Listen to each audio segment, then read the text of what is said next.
एकदम थाकिरहेको छौँ कहिले आउँदैन अनि हामी यहाँ धेरै गीत पनि त्यस्तै छ फेरि हेर्नुहोस् बल्ल बल्ल एउटा अहिले चाहिँ राम्रै बजेको छ योभन्दा अगाडि त एकदम बोरिङ गीत बजेको थियो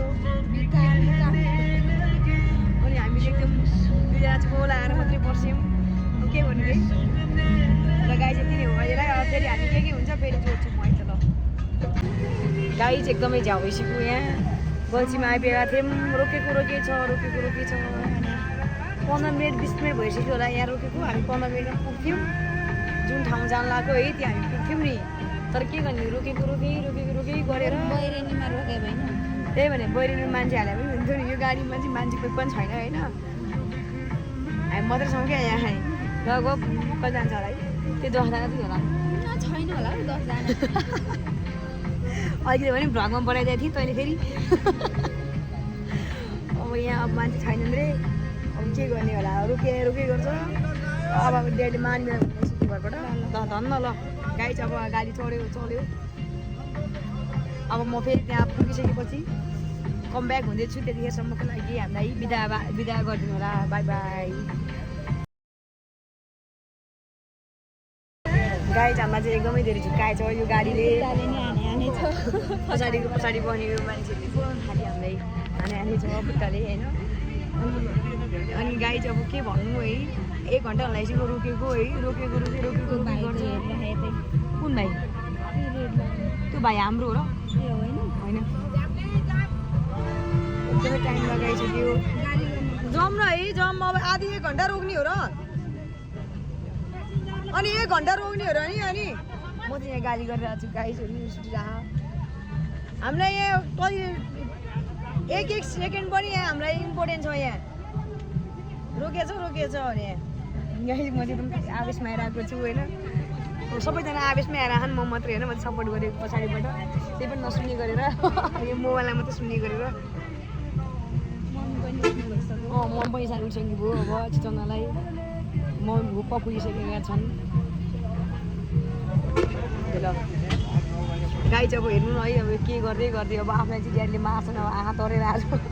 त्यहाँ जङ्गी नजङ भइसक्यो मम्मी त घर फर्की भनिरहनु भएको छ तर अब ममलाई चाहिँ त्यहाँ छोडेर आउँछु आज भन्नु थालेको के गर्ने यताको न उताको भयो गाई चाहिँ आज चाहिँ हामीलाई बिदा छैन हामी फर्किनै पर्छ अहिले एकैछिनमा त्यहाँ आधी घन्टा बसेर हामी 1 घन्टा बस्न पाउँथ्यौँ हामी तर यो गाडीले हामीलाई आधी घन्टा मात्रै बस्न दिला जस्तो छ अब के गर्ने यस्तो रहेछ गाइजहरू अब चल्दै भने चलाउनु है चलाउनु छिटो हेर्नु दिनुभयो चलाए त चलाएन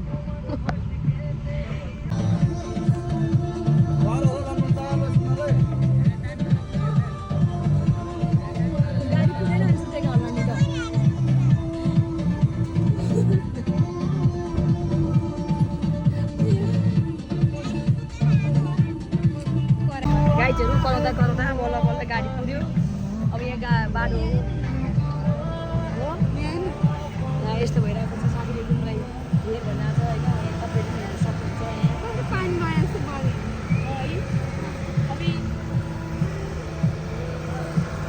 यो चाहिँ पुरा हेरिरहेको छु मजा लाग्छु गाइजहरू अब जाम गाँस्दै छ अब स्कुल पनि जानुपर्ने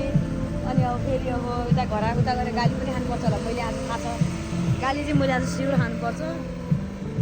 किनभने मलाई हामी 9 बजे नै पुग्नु पर्ने थियो तर अब आज यो गाडी पनि भयो यो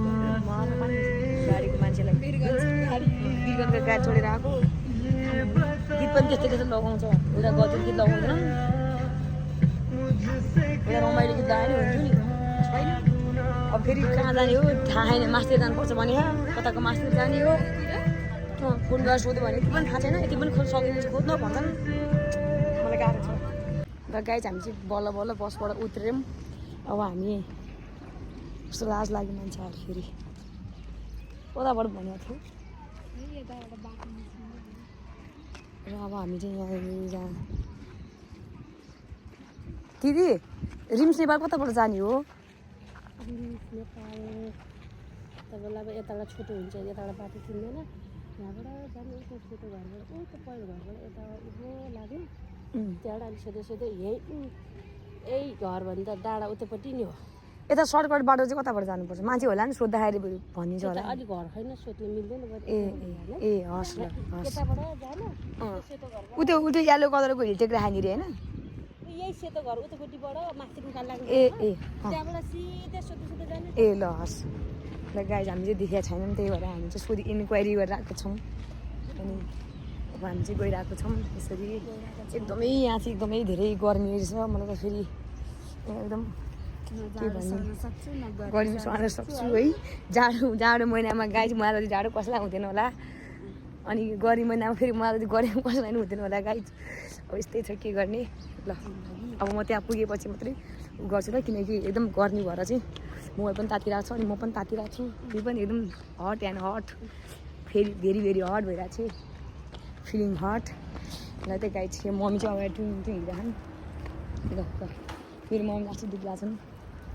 ल ठिक छ है त गाई चाहिँ ल बाई बाई गाई